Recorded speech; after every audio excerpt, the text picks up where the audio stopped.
Hi everyone. இன்னைக்கு நம்ம பார்க்கக்கூடிய கான்செப்ட் வந்து பாத்தீங்க அப்படின்னா கெமிஸ்ட்ரி 9th ஸ்டாண்டர்ட்ல இருக்கக்கூடிய மேட்டர் அரவுண்ட் எஸ்ல சப்ளிமேஷன் அப்படின்ற ஒரு டாபிக் தான். ரொம்பவே ஒரு இன்ட்ரெஸ்டிங்கான ஒரு டாபிக் அப்படின்னு சொல்லலாம். சப்ளிமேஷன் நம்ம வீட்டில் நம்மளுடைய ரூம்ஸ்ல ஆகட்டும் இல்லை நம்மளுடைய டாய்லெட்ஸ்ல ஆகட்டும் நம்ம வந்து ஃப்ரெஷ்னர் வந்து யூஸ் பண்ணுவோம். அந்த ஃப்ரெஷ்னருடைய கான்செப்ட் என்னன்னு தெரியுமா? சாலிடை டைரக்டா கேஸை கன்வெர்ட் பண்றது தான். அப்போ சாலிட் ஸ்டேட்ல இருக்கக்கூடிய ஒரு இது ஸ்ட்ரெயிட்டா கேஸா கன்வெர்ட் ஆகுது. எது? ஃப்ராக்ரன்ஸ் ஆகுது இல்லையா? ஒரு நல்ல ஸ்மெல்லு நமக்கு கிடைக்குது பாருங்க. ரூம் யூஸ் பண்ணக்கூடிய ரூம் ஃப்ரெஷ்னர் ஆகட்டும் இல்லை வந்து பார்த்தீங்கன்னா டாய்லெட்ல யூஸ் பண்ணக்கூடிய ஒரு ஃப்ரெஷ்னர் ஆகட்டும், அது எல்லாமே ஸ்ட்ரெயிட்டா சாலிட்ல இருந்து கேஸா கன்வெர்ட் ஆகுறது தான். அதை தான் நம்ம சப்ளிமேஷன் ப்ராசஸ் அப்படின்னு நம்ம சொல்றோம். அது மட்டும் இல்லைங்க, நம்ம வீட்டில் இருக்கக்கூடிய நாப்தலின் பால்ஸ் இருக்கா? நம்ம பீரோல வந்து அம்மாக்கள் வந்து அந்த ஒரு சின்னதா ஒரு ரவுண்டா ஒயிட் கலர்ல இருக்கும், அதை எடுத்து ஒவ்வொரு பீரோ எட்ஜ் கார்னர்ல வைப்பாங்க. அது எதுக்கு அப்படின்னா இன்செக்ட்ஸ் வராம இருக்கிறதுக்கு தான். அது கொஞ்ச நாட்கள் கழிச்சு நம்ம பார்க்கும்போது அது காணாம போயிடும். அது எப்படி நடக்குது? அதுவுமே வந்து பாத்தீங்கன்னா சாலிட் வந்து ஸ்ட்ரெயிட்டா கேஸா கன்வெர்ட் ஆகிறது தான். இந்த ப்ராசஸுக்கு பேரு சப்ளிமேஷன் அப்படின்னு சொல்றோம். கற்பூரம், கேம்ஃபர் நம்ம எல்லாருக்கும் தெரிஞ்ச ஒரு விஷயம்தான். கோவில்ல போனா கற்பூரம் இல்லாம போகவே மாட்டோம். ஸோ அந்த அளவுக்கு ஒரு ஃபேமஸான ஒரு இதுதான் ஸ்பிரிச்சுவலி இந்தியனுக்கு. ஸோ அந்த இடத்துல அந்த கேம்ஃபர் வந்து நம்ம எரிக்கும் போது பர்ன் பண்ணும்போது ஸ்ட்ரெயிட்டா சாலிட்ல இருந்து வேப்பரா மாறிடுது, அதாவது கேஸா மாறிடுது இல்லையா? அதுவுமே சப்ளிமேஷன் தாங்க. அப்போ இந்த சப்ளிமேஷன் வந்து பாத்தீங்க அப்படின்னா ஒரு பியூர் சப்ஸ்டன்ஸா நம்ம கன்வெர்ட் பண்றதுக்கும் யூஸ் பண்ணிக்கிறோம். சப்ளிமேஷன் வந்து பாத்தீங்கன்னா it is a kind of mixture அப்படின்னு கூட சொல்லலாம். மிக்ஸ்சர் அப்படின்னு சொல்லும்போது நம்ம ரெண்டு டைப்பை பார்த்துருப்போம். ஒன்று ஹோமோஜினியஸ் மிக்சர், ரெண்டாவது ஹெட்ரோஜினியஸ் மிக்சர். இந்த ஹோமோஜினியஸ் மிக்சர் பார்த்தீங்க அப்படின்னா ரெண்டு சப்ஸ்டன்ஸை ஜாயின் பண்ணும்போது எதுடா அந்த ரெண்டு சப்ஸ்டன்ஸ் நமக்கு தெரியவே தெரியாது. எக்ஸாம்பிள், வாட்டர் அண்ட் சால்ட்டை மிக்ஸ் பண்ணும்போது எது வாட்டர் எது சால்ட்னே நமக்கு தெரியாது, ரெண்டும் அழகா மிக்ஸ் ஆயிடும். இது எல்லாமே ஹோமோஜினியஸ். நிறைய எக்ஸாம்பிள்ஸ் சொல்லிட்டே போகலாம். சுகர் சிரப் ஆகட்டும், லெமனேட் ஆகட்டும், இந்த மாதிரி ஏகப்பட்ட விஷயங்கள் வந்து மிக்ஸ் பண்ணும்போது தனித்தனியாக எதுவுமே நமக்கு தெரியாது. அது ஹோமோஜினியஸ் மிக்சர். ஹெட்ரோஜினியஸை பொறுத்த வரைக்கும் பார்த்தீங்கன்னா எல்லாமே துண்டா தனித்தனியாக தெரியும்.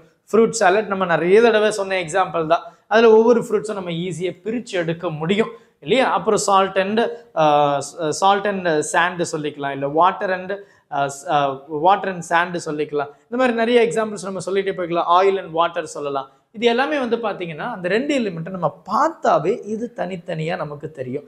இது ஹெட்ரோஜினியஸ். ஸோ அந்த வகையில் இந்த டைப்ஸ் ஆஃப் மிக்சரில் ஃபர்ஸ்ட் பார்க்கக்கூடிய செப்பரேஷன் மெத்தட் தான் இந்த சப்ளிமேஷன். இந்த சப்ளிமேஷன் வந்து ஸ்ட்ரெயிட்டா சாலிட்ல இருந்து லிக்விடா எனக்கு கன்வெர்ட் ஆயிடும்பா. Right? Straightly from solid to gas. Right? Solid to gas. இந்த இடத்துல லிக்விட் ஸ்டேட் அப்படின்ற ஒன்று இருக்கவே இருக்காது. எக்ஸாம்பிள் நம்ம நிறைய சொல்லிட்டே போகலாம். நம்ம இருக்கக்கூடிய அந்த கேம்ஃபர் ஆகட்டும், இல்லைன்னா நாப்தலின் பால் ஆகட்டும். ஸோ இது எல்லாமே வந்து பார்த்தீங்க அப்படின்னா நமக்கு வந்து எக்ஸாம்பிள் ஆஃப் இந்த சப்ளிமேஷன் ப்ராசஸ் தான். ரைட்? நாப்தலின் சும்மா ஜஸ்ட் ஷார்ட்டாக எழுதி வச்சிருக்கிறேன். ஸோ கேம்ஃபர் ஆகட்டும், நாப்தலின் ஆகட்டும், இல்லை நம்ம வீட்டில் இருக்கக்கூடிய அந்த ரூம் ஃப்ரெஷ்னர் ஆகட்டும், அது எல்லாமே வந்து பார்த்தீங்க அப்படின்னா இட்ஸ் அ பார்ட் ஆஃப் இந்த சப்ளிமேஷன் தான், where solids are directly changed or converted into gas. So இது வந்து நார்மல் டெம்பரேச்சர்ல நடக்கலாம், இல்லை வந்து ஹை டெம்பரேச்சர்ல கூட நமக்கு நடக்கலாம். நார்மல் டெம்பரேச்சர் இந்த நாப்தலின் பால்ஸ் வந்து பார்த்தீங்க அப்படின்னா நம்ம நார்மலாக பீரோவில் வச்சுன்னா அது கேஸை கன்வெர்ட் ஆகிடும். கேம்ஃபர் வந்து பார்த்தீங்கன்னா நம்ம ஹீட் பண்ணுவோம். ஹீட் பண்ணும்போது அந்த கேம்ஃபர் அப்படின்றது சாலிட் ஸ்டேட்டில் இருக்கும், அது ஸ்ட்ரெயிட்டாக கேஸ் ஸ்டேட்டுக்கு கன்வெர்ட் ஆகிடும். இது எல்லாமே ஒரு கைண்ட் ஆஃப் ப்ராசஸ் தான். ஸோ இதை தான் நம்ம சப்ளிமேஷன் சொல்கிறோம். நம்ம டெக்ஸ்ட் புக்கில் ஒரு அழகான ஒரு எக்ஸாம்பிள்ஸ் கொடுத்துருப்பாங்க. நம்மளுடைய blood it is not a pure substance அப்படின்னு நமக்கு சொல்லியிருப்பாங்க. பிளட் வந்து பியூரே கிடையாது. Right? Blood is not a pure substance, it is a combination அப்படின்னு சொல்லியிருப்பாங்க. ஸோ பிளேட்லெட்ஸ் ஆகட்டும், ரைட்? பிளேட்லெட்ஸ், அதுக்கப்புறம் வந்து பார்த்தீங்கன்னா பிளாஸ்மா, ரைட்? பிளாஸ்மா,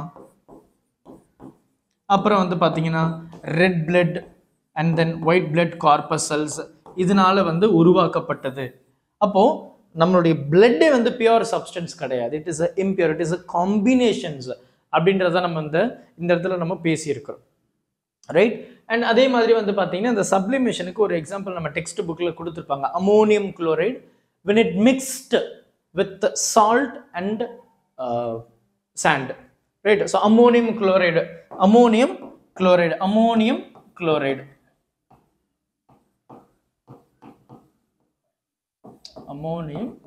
இதனுடைய ஃபார்முலா நம்ம வந்து NH4Cl அப்படின்னு சொல்லுவோம்.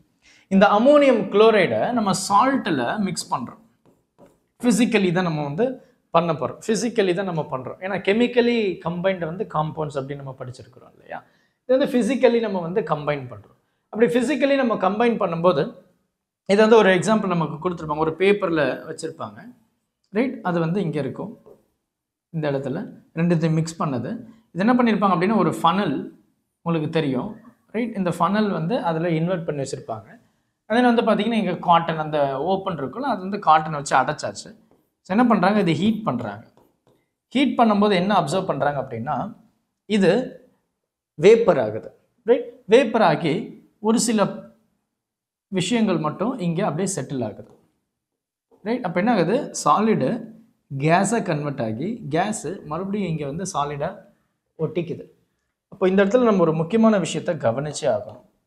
நம்ம சாலிடை கேஸாக கன்வெர்ட் பண்ணுறத என்ன சொன்னோம், சப்ளிமேஷன் அப்படின்னு சொல்லுவோம். அப்போது ஒரு கேஸை, ரைட், கேஸை ஸ்ட்ரெயிட்டாக நம்ம லிக்விடாக இல்லாமல் சாலிடாக கன்வெர்ட் பண்ணுற பாருங்க, நல்லா கவனிங்க. கேஸை ஸ்ட்ரெயிட்டாக சாலிடாக கன்வெர்ட் பண்ணுறதுக்கு பேர் டெப்போசிஷன் அப்படின்னு நம்ம சொல்கிறோம்ப்பா. டெப்போசிஷன் அப்படின்னு நம்ம சொல்கிறோம், நல்லா பார்த்துக்கோங்க. சாலிடை கேஸை கன்வெர்ட் பண்ணுறதுக்கு பேர் சப்ளிமேஷன், கேஸை சாலிடாக கன்வெர்ட் பண்ணுறதுக்கு பேர் டெப்போசிஷன்.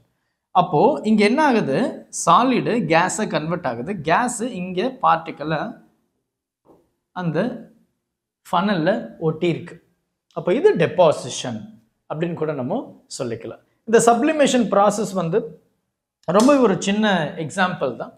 இதை நீங்கள் பொறுமையாக பார்த்தீங்க அப்படின்னா யூ கேன் அண்டர்ஸ்டாண்ட். ரொம்ப அழகான எக்ஸாம்பிள். நமக்கு எப்போவுமே ஞாபகம் இருக்கிறது, இந்த ரூம் ஃப்ரெஷ்னரை எடுத்துக்கலாம், இந்த கேம்ஃபர் எடுத்துக்கலாம், இந்த நாப்தலினையும் எடுத்துக்கலாம். இதை நம்ம டே டு டே லைஃப்பில் பயன்படுத்திட்டு இருக்கிற ஒரு விஷயம். சாலிடை கேஸை கன்வெர்ட் பண்ணுறதுக்கு பேர் சப்ளிமேஷன், கேஸை சாலிடாக கன்வெர்ட் பண்ணுறதுக்கு பேர் டெப்போசிஷன். பொறுமையாக பாருங்கள். டவுட் எதனா இருந்தது அப்படின்னா மறக்காமல் கமெண்ட் பண்ணுங்கள். Thank you. Help others with a smile.